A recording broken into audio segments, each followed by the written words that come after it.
Good evening. Good Glad to have you evening. with us.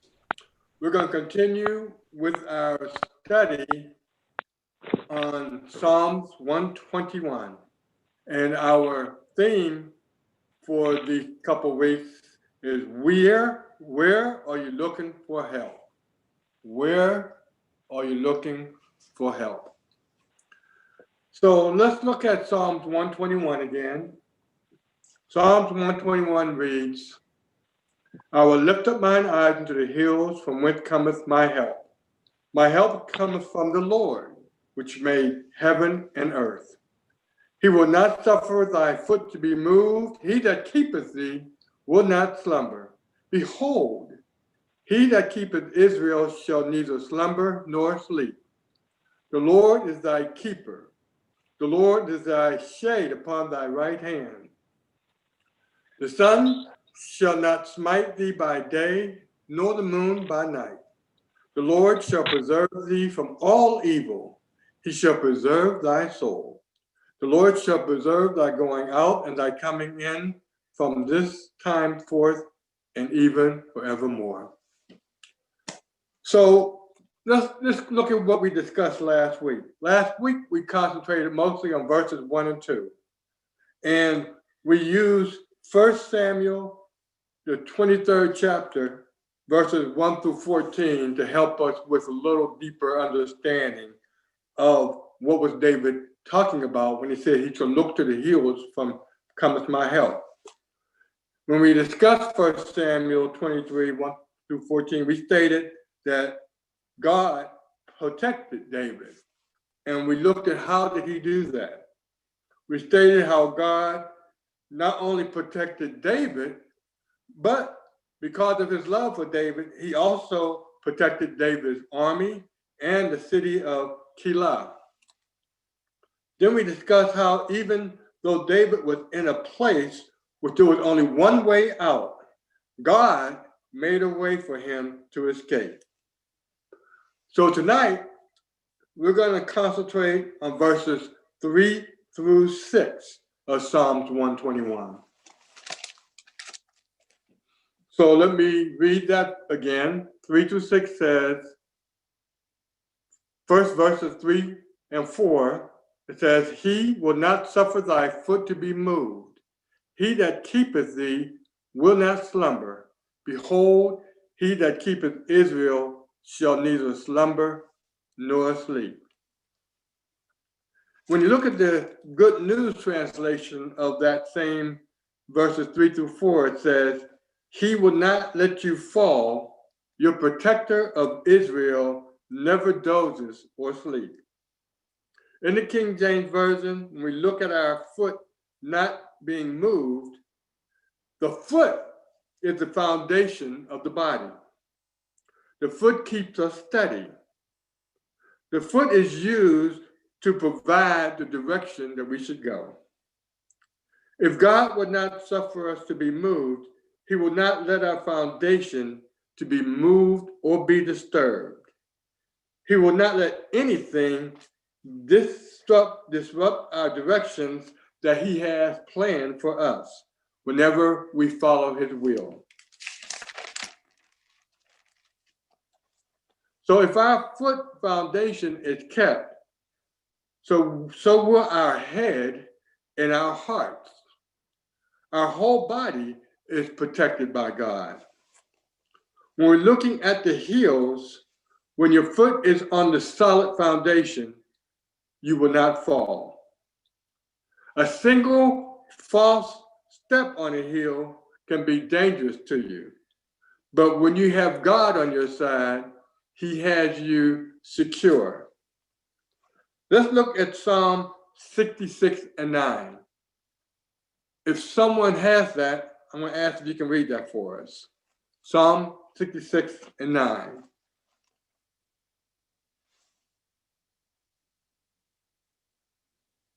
I'll share it. It says, He has preserved our lives and kept our feet from slipping. Let me tell a little story of an experience that I had. I was blessed to have the opportunity several years ago to visit the Grand Canyon. And when I was there are different paths that you can walk around the edge of the canyon. So I did take that opportunity to walk those paths. Well, those trails actually have you very, very close to the edge of the canyon. Well, I was glad that God granted me wisdom and a sure foundation as I was doing that walk. The reason I say that is because while I was on that walk, there were many people who actually walked way closer to the edge than you would think they should. In fact, unfortunately, several people have ended up passing and falling over the cliff because they got too close. But God granted me protection in that potential danger. Well, that's the same thing that he's talking about when David is talking about the protection that God had for you. He that kept thee will not slumber. So I'm looking at the next verse. He that kept thee will not slumber. How assuring is it to know that our God is always awake? Let's think about parents and children. Whenever we look at a parent and we put our children to sleep, just like a child, we should be feeling secure whenever we're thinking about what God does for us. And we think about God is always awake. Because when he's awake, we can be relaxed, we can have peace, we can have no fear. We can feel protected, knowing that God is going to protect us just like we protect our children whenever they're asleep. In darkness, our enemies may try to attack us, but God is always looking over us, even though we are asleep and don't realize the dangers that may around us. God, he cares for us, and the care that he has for us is personal.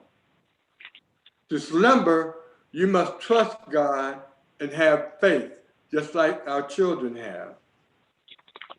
Let's look at Ephesians 6, chapter 6, verse 16.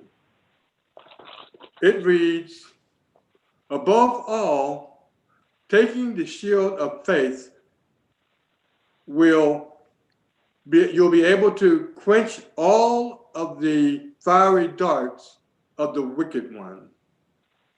God's just reassuring us that even though we may be sleeping, he's still there. He's always protecting us, even though those fiery darts that Satan tried to shoot at us, whether that's, and remember, fear is part of Satan's way of trying to take us away from God. But God is there to keep us and be assured to make sure that we're protected. Mm-hmm. If we look at Genesis chapter 28:15, and it reads, I am with you and will watch over you wherever you go, and I will bring you back to this land. I will not leave you until I have done what I have promised you. So we can have assurance that God will be with us and God will continue to protect us, and he has a plan for us. He has a desire for us to have a great life, and that he will always be there no matter what things may try to come after us. All we have to do is put our trust in him. Let me share a story that kind of supports this message. And this was something that I read that I thought would be pretty good and help explaining in everyday language what the message is that God is going to protect us, regardless of how, whenever we're asleep, that he's there. And here's a story. It goes like this. A number of years ago, Captain D commanded a vessel sailing from Liverpool to New York. And on one voyage, he had all his family with him on this particular trip. Well, one night, when all were quietly asleep, there arose a sudden squall of wind, which came sweeping over the waters until it struck the vessel and instantly threw her on her side, threw the vessel on its side, tumbling and crashing everything that was movable, and awaking the pastors to a consciousness that they were in imminent peril or danger. Everyone on board was alarmed and uneasy, and some sprang from their berths and began to dress, that they might be in worse danger. Captain D had a little girl on board that stated he had a family with him, just 8 years old, who, of course, awoke when everyone else awoke when the boat was starting to rock. "What's the matter?" said the frightened child. They told her a squall had struck the ship and caused it to rock. "Is father on deck?" she asked. "Yes, father's on deck." The little thing dropped herself on her pillow again without a fear. In a few moments was sleeping sweetly in spite of the winds or the waves. That's the kind of demeanor that we should have about God. The same way that that child trusted her father, in spite of the fact the wind was blowing and tossing the ship side by side. That's the kind of faith and trust that we should have in God, that he's going to be there to lead us, guide us, even in times of trouble, because he is our Father. So the Lord, let's look at verses 5 through 6 of Psalms 121. Verses 5 through 6. So it reads, "The Lord is thy keeper. The Lord is thy shade upon thy right hand. The sun shall not smite thee by day, nor the moon by night." So what do we mean that the Lord is thy keeper? The Lord is thy shade upon thy right hand. The sun shall not smite thee. What is a keeper? Who is a keeper?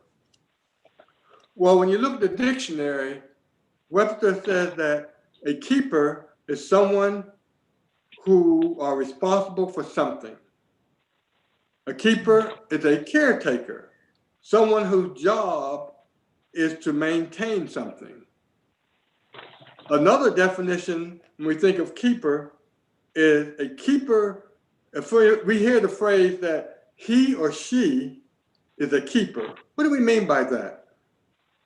It means that we're looking at someone who has quality of relationship that we like, and we would like to keep that person in our relationship, in our life. So when we look at God as being our keeper, what we're saying is that God is our caretaker. God maintains us. And also God wants a lasting relationship with us. When we look at shade upon thy right hand, why is it they're saying right hand? What's so important or what's significant about the right hand? Anyone has a guess what that might be?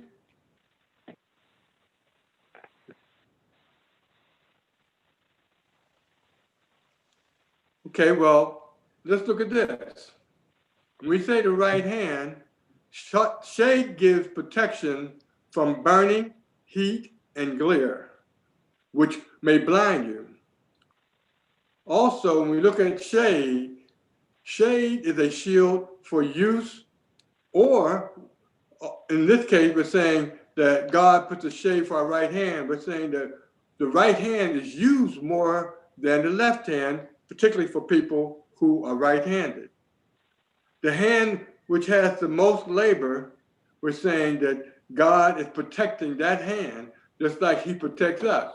So that particular part of our body that we use the most, with this particular scripture in Psalms, we're saying that God is looking out for us.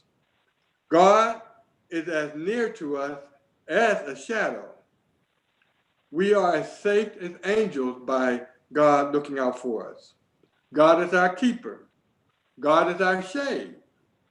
God is our shield. He's our strong tower, and also he's the hiding place for us. The sun shall not smite thee by day, nor by night. Nothing shall be able to hold us and be able to be against us, because God is protecting us. So when we're saying he's protecting us by the sun can't harm us by day and the sun by night, what we're generally saying is that God protects us all the time. Thy soul shall be preserved. He will protect us 24 hours a day. God protects us around the clock. So we know that by having God as our protector, that we know that we have someone who loves us, who cares for us, and who's always looking out for us. Are there any questions?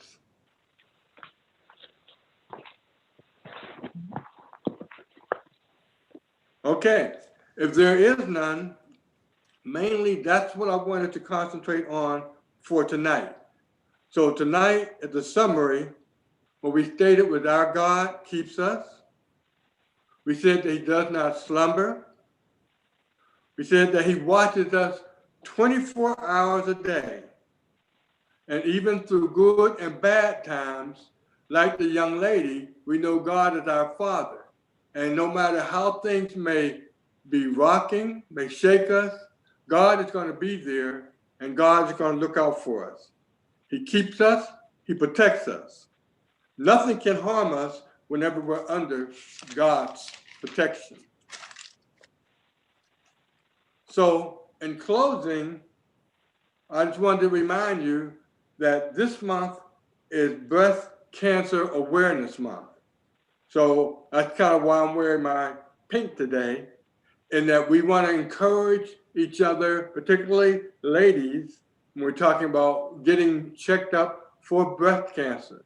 But as I stated before, men can get it also, so just be aware of that. But the cancer that particularly is a bad cancer for Black men is colon cancer. So again, I want to encourage us, and particularly women, help encourage those men in your lives to go and get checked up also for colon cancer. Want to remind you that here in Tennessee, we started early voting. Our early voting started today, September the 14th, and it goes through September the 29th.